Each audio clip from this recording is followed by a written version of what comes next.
Wake that ass up. Early in the morning. The Breakfast Club. Morning, everybody. It's DJ Envy, Angela Yee, Charlamagne the Guy. We are the Breakfast Club. We have a special guest joining us this morning. That's right. Cheryl McKissack. She's the president and CEO of McKissack and McKissack. Welcome. Good morning. Good morning. You know, we have these conversations all the time about generational wealth and black ownership, but a lot of us, really haven't seen what that truly looks like. McKissack and McKissack Construction Firm, founded in 1905. 1905, but we actually go back 230 years. I'm fifth generation. You're fifth generation? Yes. And it's the oldest minority and woman-owned design firm in the country. Yes. Wow. Yes. What does that mean for you? Oh, wow. That means everything to me. This has been in my blood ever since I can remember. I know my history extremely well, and, I'm delighted that others want to hear it too, because it is a good story. The best way to combat systemic racism is through entrepreneurship, black ownership, Latino ownership. That's where it is. So having a history that's 5 generations, really gives me a lot of history of work that, a portfolio of work that maybe others, don't have. There's not too many white-owned companies that are 6th generation, and that's what's coming next, the 6th generation. Wow. Let's break down how that company started for people that don't know. Let's break down how this construction family created, and and how your generations of family members are continuing to push it on. Because sometimes you get people like, you know what, I've seen so much, I don't want to do construction, I want to do something else. So let's talk about how this company was created. Hey, and that's a real feeling right there, because when you have it, you don't appreciate it. So I get what you're saying. But when I begin to understand the story that my great-great-grandfather was a slave and taught the trade of making bricks, and that at some point he received his freedom, and he gave 365,000 bricks to a very wealthy family in Tennessee, and they built the Cheers Mansion, which is still standing, owned by the Saturn Corporation. His son was known for his construction as well. He was a master builder. He built the Maxwell House Hotel in Nashville, Tennessee, where 6 presidents stayed. And then his son, Moses McKissack III, my grandfather and great uncle, are the first black licensed architects in the country, with license 117 and 118 in the state of Tennessee. Wow. So, and I have those licenses in my office in New York. But if you can think about the fact that they incorporated in 1905, there were no architectural licensing laws at that time. So they had to go to school through correspondence and then show up in the deep prejudiced South in Tennessee to go take their license as 2 black men, their license exams. And they were denied. Wow. Over and over again, they were denied. Eventually, they lobbied the board and found one board member who went to bat for them and said, these 2 black men, let them take the test. They're not going to pass. Well, they didn't think they could read and write and all of that right, good stuff? they're not going to pass. And, of course, they passed. And then they didn't want to give them their license, but they did. And what's so interesting is after they got their license and they were the first black licensed architects in the country, the board gained a lot of notoriety. And so they went to bat for them to get their license in 22 other states. Wow. And so they built black HBCUs, black colleges throughout the South, throughout the Northeast, probably 22 different colleges they've left their name on. They built at least 6,000 black churches. It's hot as a black church in here right now, by the way. It's That's hot why I as got a my black fan church out. in here. Lord have mercy. But I'm not sitting here long, so I think I can make it. Well, when did you realize? Because when I started reading about McKissack and McKissack, it was I read about Mr. Moses in 1905. When did you realize you had to carry on tradition? So I decided when I got out of college, I went to Howard. I have a master's degree in engineering. that I did not want to work for a McKissack company. And it goes back to what you were saying earlier, you just take it for granted.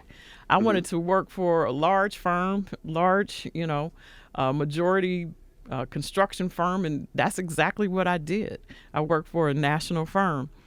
But then my mother, after my father became ill, had to take over the business. And she called up my boss one day and she said, Cheryl's quitting today. Then she got me on the phone and she said, Cheryl, I need for you to come to Nashville, pack your bags. You're going to come here and help me run this business. So that's what I did. I mean, at the time I was a little frustrated, but it was the best thing that ever happened to me.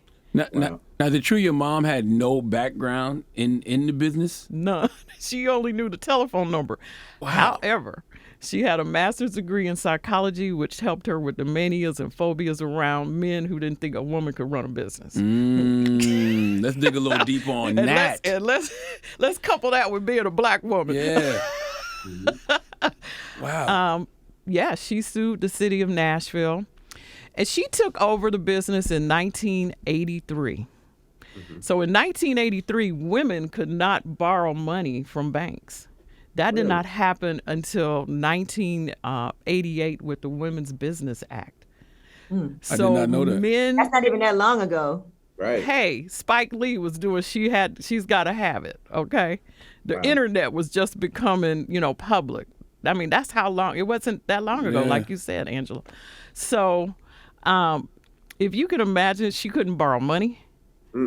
A woman couldn't. Just think your son can borrow money, but you can't. That's crazy. She was denied work at the airport in Nashville, Tennessee, so she sued the state. And she opened up the doors for other black firms to get work, but she was blackballed. So she was pretty tough, pretty powerful. And she was my mentor. She taught me a lot. She taught me about, how to sell my business, how to do my elevator pitch way back then, how to do my TED Talk.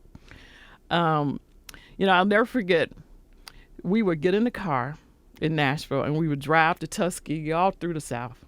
And all the way down, she would explain to me all about who we're going to see, what we're going to talk about, the work we're going after. And coming back, I would write all the thank you letters. And then the secretary would type it with carbon paper. It's crazy. I know the young people don't know about this. I don't even know what carbon paper is. Carbon Carbon paper. So you have a piece of paper that you're going to actually send out, and then the carbon paper, and then the copy. Got you. So you were making a copy because we didn't have the Xerox machines. Yeah. Got you. That is interesting, though, when you were walking into these spaces, right, having the knowledge and information that you had, how did people treat you as a black woman? Well, that's the story I'm getting to. So we are down in Alabama. We're going to the Board of Education, and my mom says, Cheryl, today you're doing the pitch. I'm not doing it. You're doing it. I'm like, oh, my God, I'm scared to death. So we go into this man's office. I swear, it's the oldest white man I've ever seen. He had like a road map. He had so many wrinkles in his face.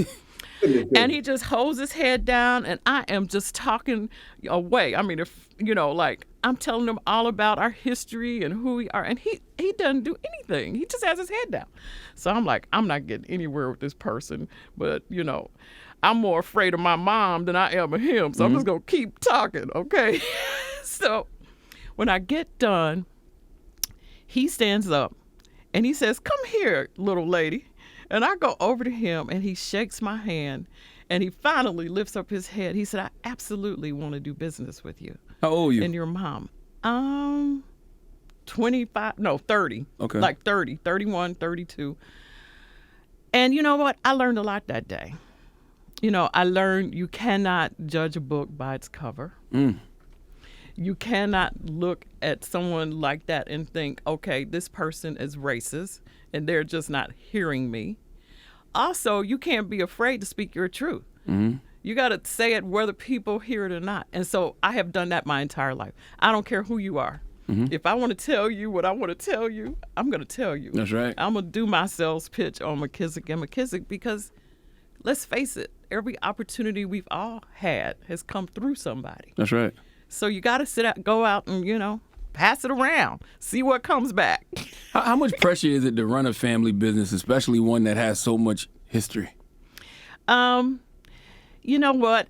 I think the history is what gives me the strength when I meet the pressure, okay? And I think back, sure, we've built iconic projects, Name some of JFK those. Terminal now, the World Trade Center. We oversee the MTA Capital Program for the last 10 years. I mean, the budget right now is, $54 billion? Our last budget was $32 billion. McKissack oversees every project that's $100 million or more. Wow. Okay, so we Little have light flex on this light flex on this fine Tuesday morning. Wow. Little light flex. Okay. We're program managers. This is a great one. We're program managers for Terminal 1, JFK, and the owners are Carlisle, Magic Johnson Enterprises, and Loop Capital. Oh, I didn't know Magic was involved in that. Magic is involved in that. Wow. And that's why McKissack is involved with that. And that's the whole point of Black entrepreneurship. It's about equity. It's Wall Street, because all the opportunities start where the money starts. So if you have a Magic Johnson and you have a Jim Reynolds from Loop Capital in the capital stack as one of the owners, they're going to make sure that companies like I get in, like McKissack.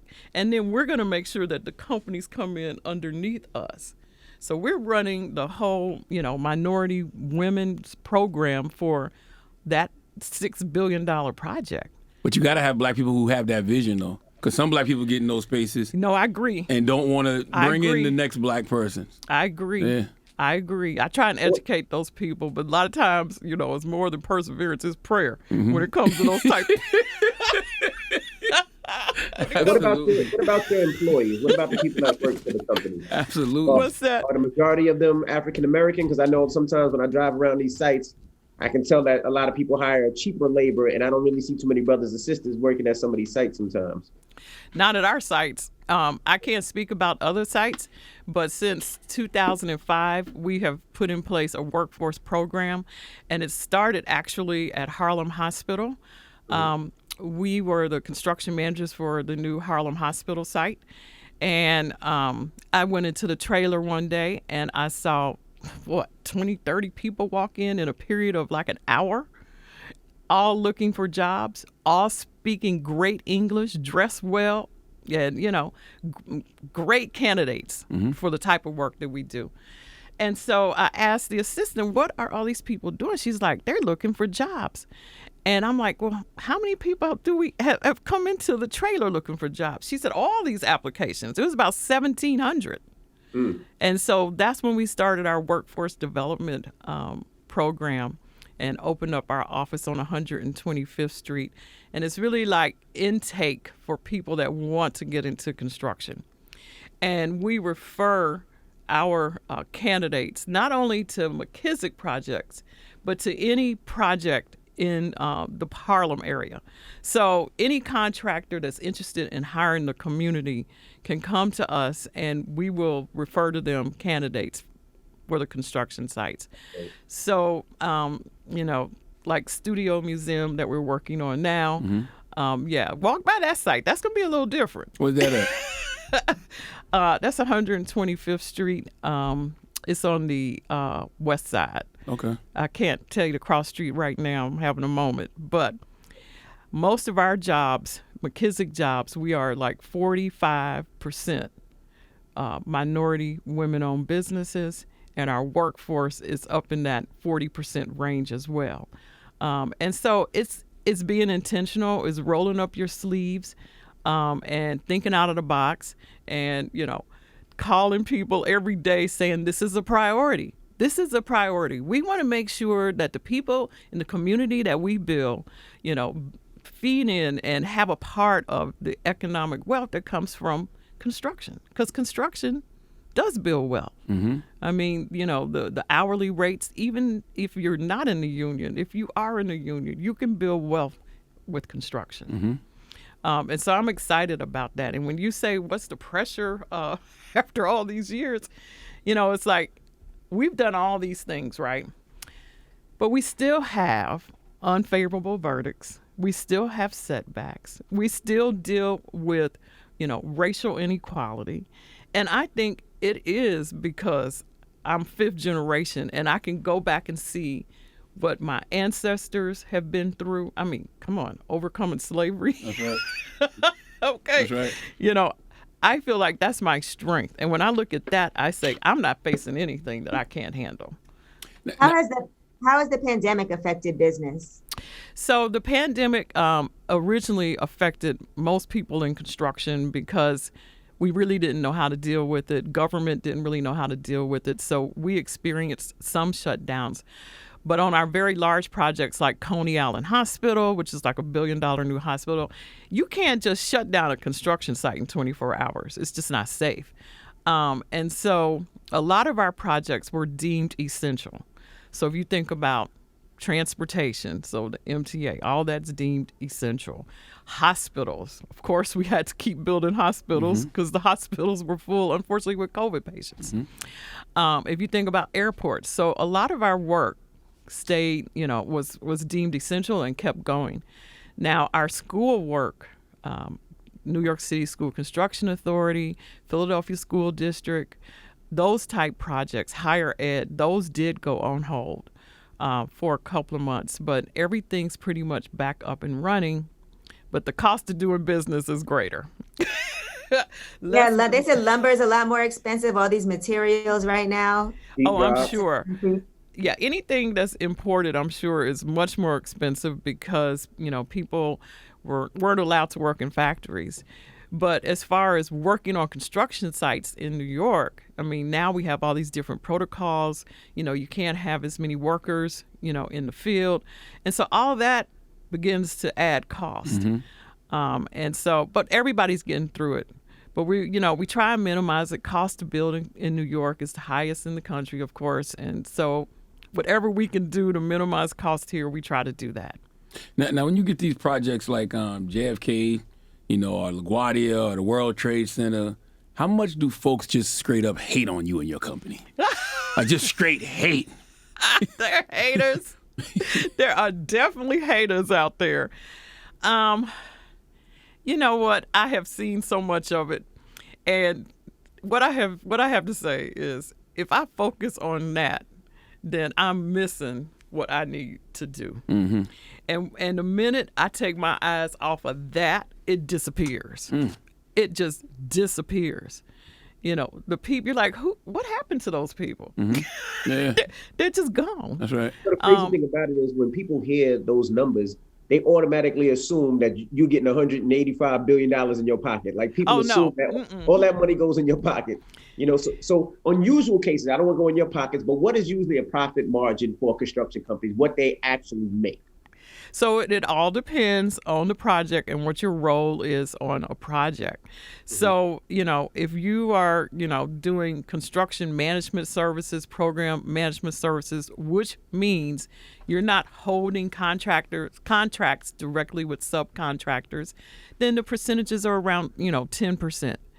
If you are a contractor holding subcontractors contracts like excavation, concrete, all of that, then it's more in the 3 to 5%. So it just all depends on the type of contract that you're holding.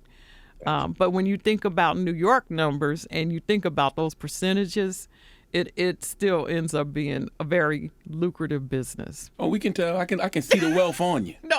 Okay, Please. I see the wealth on you now. I can smell it through the Zoom. Exactly. I can smell it.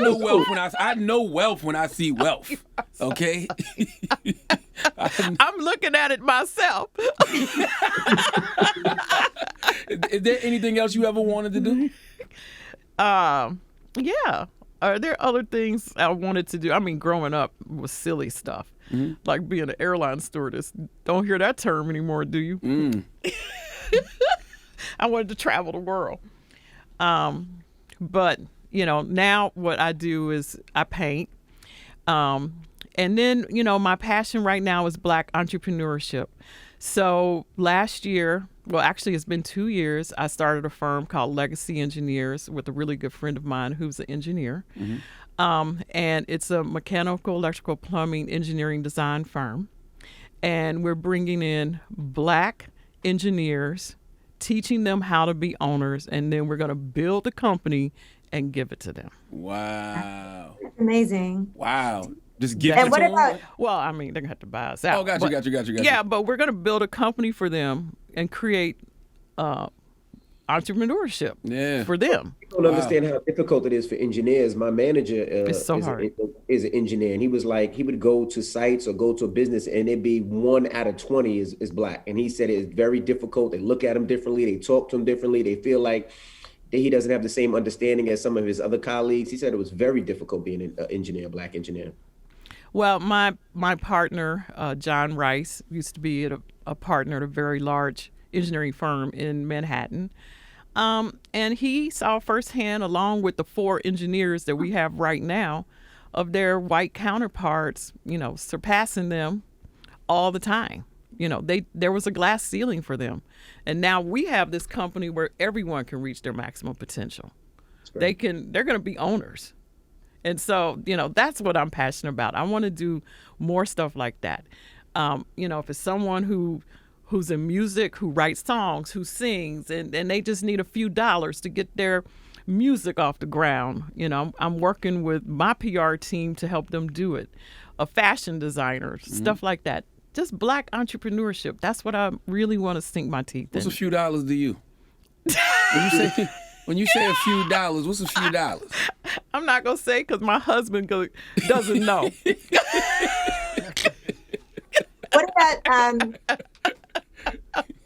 What about the importance of MWBEs? Because I know we need to stress that more as far as being able to get these contracts with the city and building wealth that way. What about the MWBEs? So the MWBE program is needed. I mean, just like the story I just told you about my grandfather who couldn't get their license, we still have those same type of bureaucrats that are in the system who are going to stop people just because of the color of their skin. Wow. And so we have to have MWBE programs. That's the only way to break through, but we just need to make them we need to make them more rooted, and we need to make them larger. Right now, under de Blasio and under Como, the MWBE percentage is around 30%. That means every contract that's let by the city or the state requires 30% MWBE.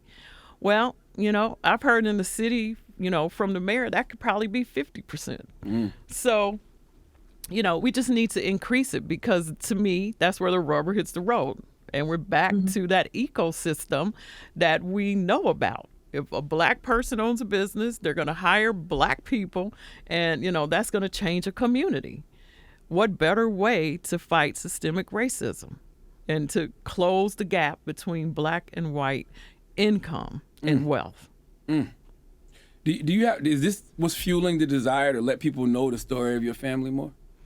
What's fueling it? Or Is this what's fueling it? Just your love to help other Black people be entrepreneurs? Well, that's what I'm doing now. But what really fueled it was we need more Black women. We need more Black men in STEM and in engineering and architecture and in construction. That's right. And we need to put a face on that. And so that's when I started trying to expand my brand so I could put a face on it.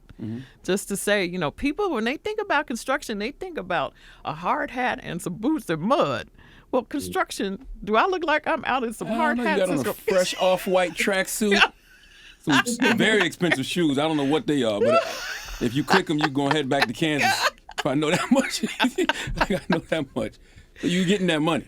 But I will put my boots on and I will go out there. That's right. And, it's important to do that, but that's not what the whole profession is. It's so much more that you can do in construction. I mean, there's HR, there's finance, there's operations, there's business, there's marketing, so much.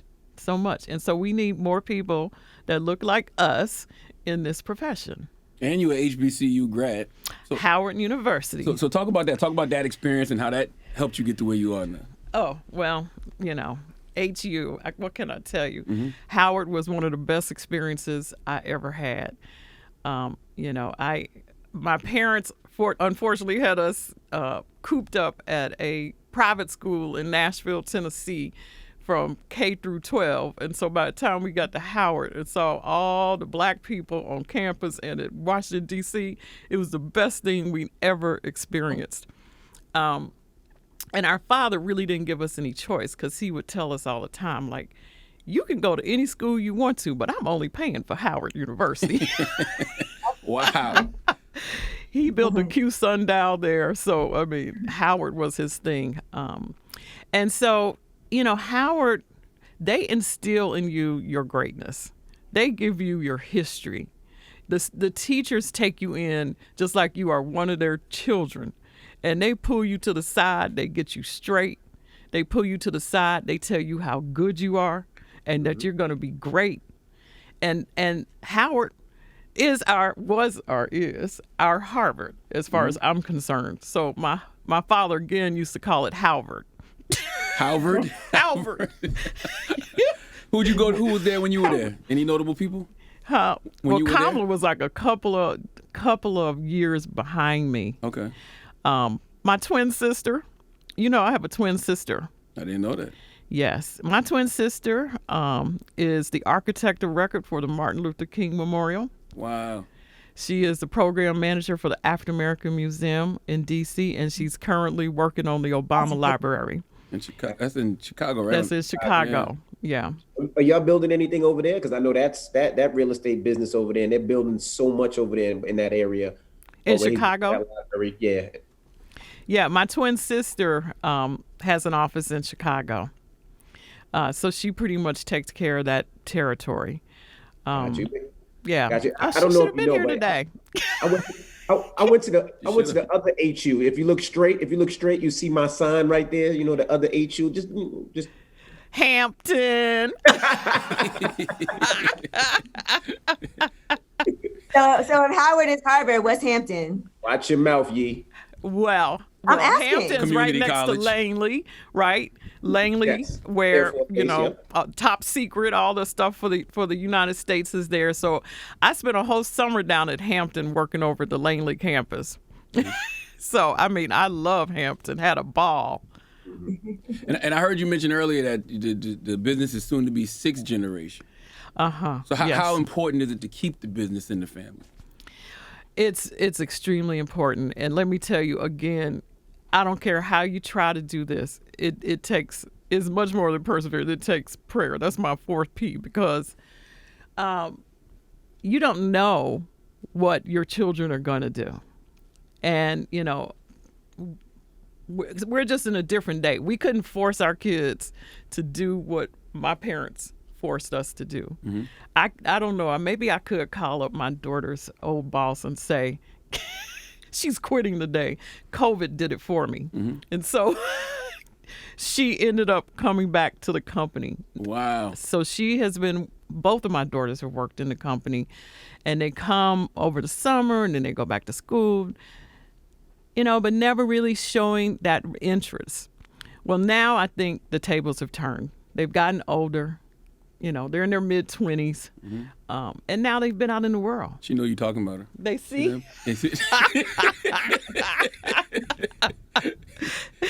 They see that, while this isn't an easy road, it's your own road. Mm-hmm. But when you're working for someone else, you're just a number. Yeah. You never know when, that shoe is going to fall. Yeah. And that hit her. My oldest wanted to go to L.A. and be a star. She wanted to be Angela Yee. Listen, you have that money. You have books, $1 Angela. you can give for- She didn't read enough books. I think this is better, though. I think we need more representation in these spaces. Absolutely. I think we have enough in athletics. We have enough in entertainment. People need to see you more. They need to see your daughters. They need to know about things like this. There's a bunch of ways to get money out here. I agree with you. And that's why I really appreciate the shout out that you gave me in February. And I was totally taken back, in shock. People were calling me. we need to show that, there are other avenues. And this is a great one. Construction is a great one. Yeah, my dad did construction. Really? Yeah. Really? I mean, I guess in his mind, he had dreams of being a McKissack and McKissack, because the name of his company was McKelvey and Sons, but I love it. It didn't get I love it. nowhere near what y'all doing. Was he in South Carolina? South Carolina, yeah. Okay. Yeah. Well, manufacturing, these are the things we need to get into. And, for some reason, we're not steered in that direction. But No, I helping to totally change believe in that. it. If you see it, Absolutely. if you see it, you can be it. And that's why it's important for you to come up here and talk about your experience, because I can imagine right now that thousands of people that might not ever have considered this are like, oh, I actually can do that. This is interesting. Let me do some more research and be inspired. And let me tell you what, if someone that's Black gets in this and, they qualify themselves and they're good, they will be sought after and they will get paid top dollar. It is so hard to find good Black candidates in our business. And so, the New York Building Congress, we're getting ready to go to historically Black colleges and just speak to Black kids and say, listen, we need you. We want you. Please, please consider this as a profession. So how should they start? Like, because everybody's not a McKissack and McKissack where it's passed down. How do they start if they want to get into this space? Well, I say if you're in high school, you want to make sure you're in STEM. You got to do STEM and now STEAM, which includes the architecture. Okay. And then you go to college. You can go to college as a construction manager, an engineer, an architect, human resources. My daughter has an organizational science degree from George Washington. I mean, Wow. All of these type business, communications, marketing, all these type degrees can be utilized in the architecture, engineering, and construction universe completely. And then you want to work over the summer and get internships at these organizations so that you can see all the opportunity that's there and which opportunity you want to take advantage of. And so my daughters have worked for, larger corporations like Turner and Skanska. But, if you come work for McKissack and McKissack, you might end up on the Breakfast Club That's as right. an intern. That's right. That's right. How can they get in touch with you if they want to take advantage of these the few dollars that you're willing to give up? The few dollars that you're willing to give up for young entrepreneurs. Well, I don't know if it's reaching out to Chandra McQueen, my PR person, would probably be the best way to do it. And I'm sure she can give you her information. Yeah, get her to set up a website so people can just go there and tell you their stories. Well, and then our website. That's a good one. Thank you. You can just go to our website, and that's www.mckissack.com. That's We right. appreciate you for joining us and sharing your story. We're so grateful and thankful, and keep busting ass out there. No, All right. we glad you exist, man. They need to see 8-figure Black women out here in these streets that own their own companies. Thank you. Thank you. I appreciate it. Thanks for highlighting I didn't insult us. you when I said 8 figures, right? Is it more? It was a little more. Is So it you a see her little face? more? Is it? Looked at you like, nigga, please. You said 8? Disrespect.